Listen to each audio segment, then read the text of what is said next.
On a fateful summer day, on July 19th, 2021, two young men, eager for adventure, set out to explore an abandoned bunker hidden in the dense forest near Oranienburg, an hour north of Berlin, Germany.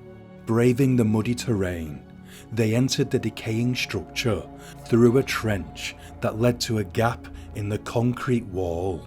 They were about to stumble upon a macabre scene that would haunt them for the rest of their lives.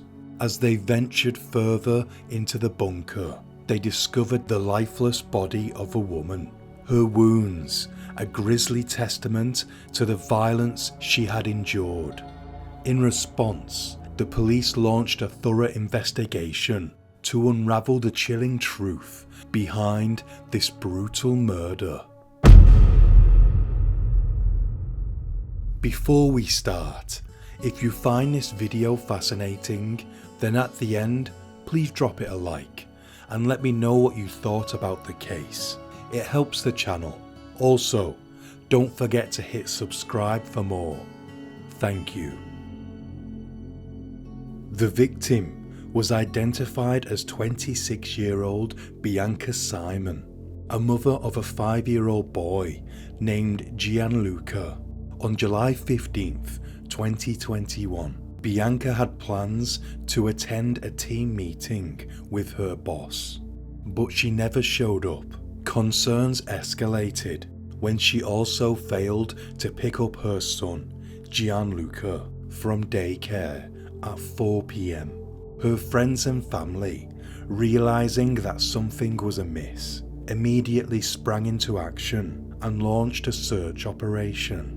Bianca's grandmother reported her missing to the police at 12:50 p.m. on Friday, July 16th. The police swiftly began their investigation, hoping to find Bianca safe and sound. However, as they delved deeper into the case, they were met with a heartbreaking reality. Bianca worked as a geriatric nurse and was captured on CCTV images from the Oranienburg train station on Thursday, the 15th of July. In the footage, she was seen pushing a bicycle and wearing a top with the words "Hakuna Matata" printed on it. Investigators believe Bianca died shortly after these images were recorded.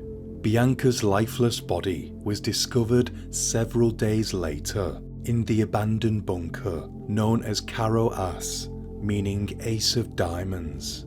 The grim discovery confirmed the worst fears of her friends and family and the police. Now, the focus of the investigation shifted to finding the person responsible for this heinous crime and bringing them to justice.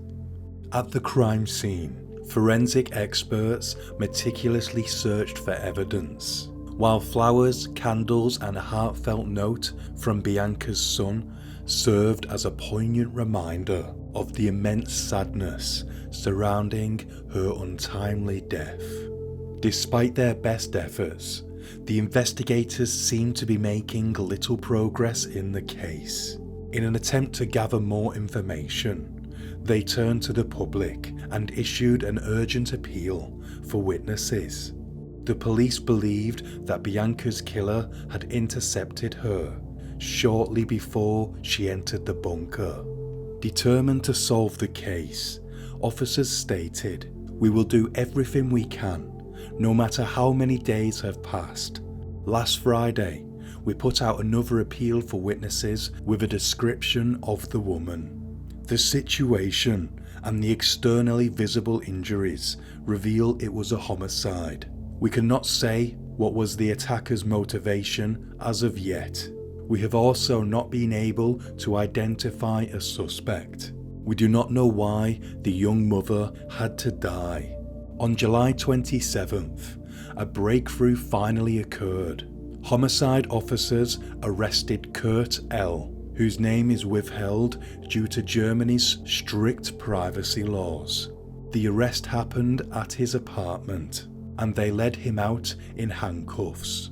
As he was taken into custody, he insisted that he had nothing to do with the murder. Kurt, a 29-year-old unemployed man, was Bianca's on and off boyfriend. The two had met in March 2020 and both lived in Orenburg. Kurt was known to the police, but not for violent crimes. He lived about 2 kilometers away from Bianca with his brother and his sick mother. Neighbors described him as a loner who enjoyed listening to heavy metal music.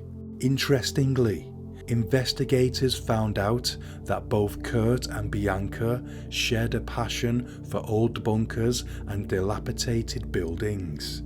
Their 15-month-long relationship was turbulent, marked by frequent arguments and breakups. However, they almost always reconciled and reconnected physically.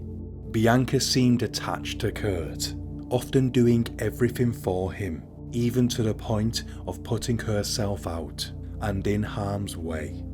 In court, Kurt maintained his innocence, but witnesses painted a different picture.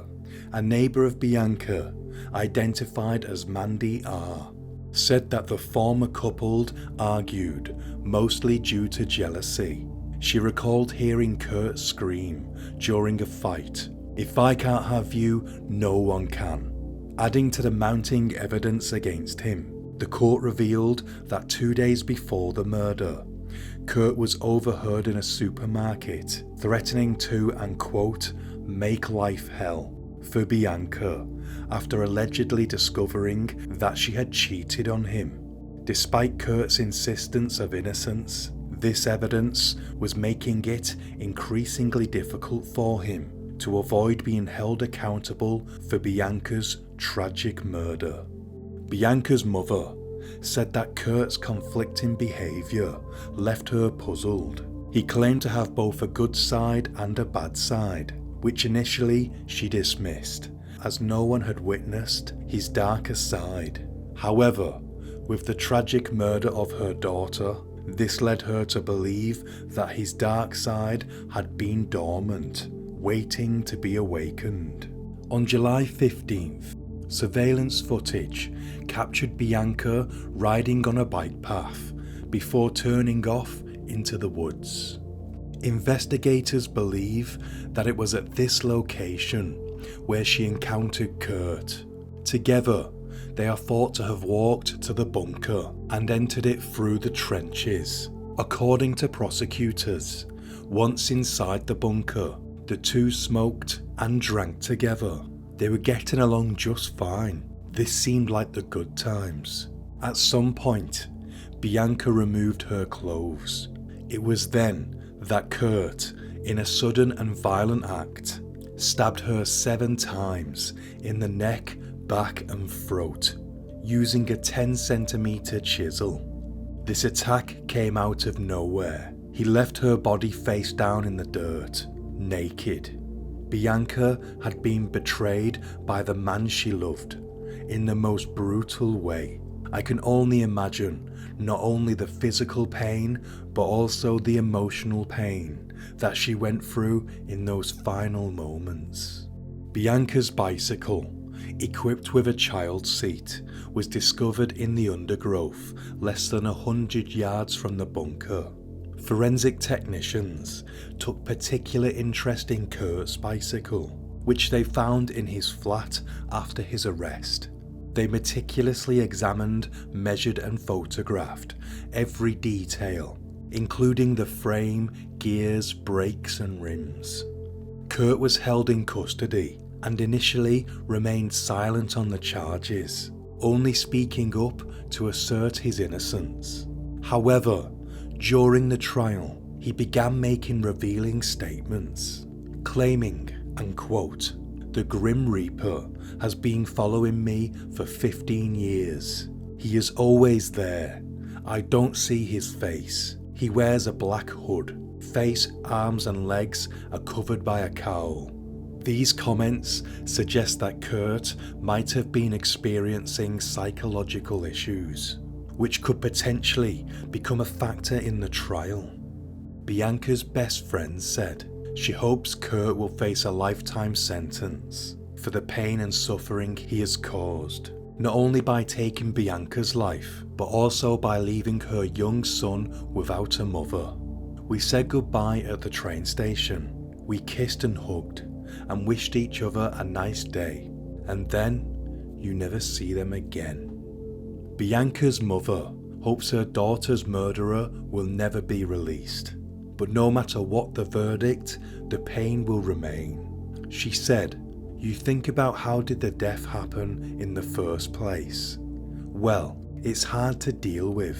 So I have to say, at Christmas time, for example, was very bad for me. I couldn't look at a single photo. How do you not see that? What happened?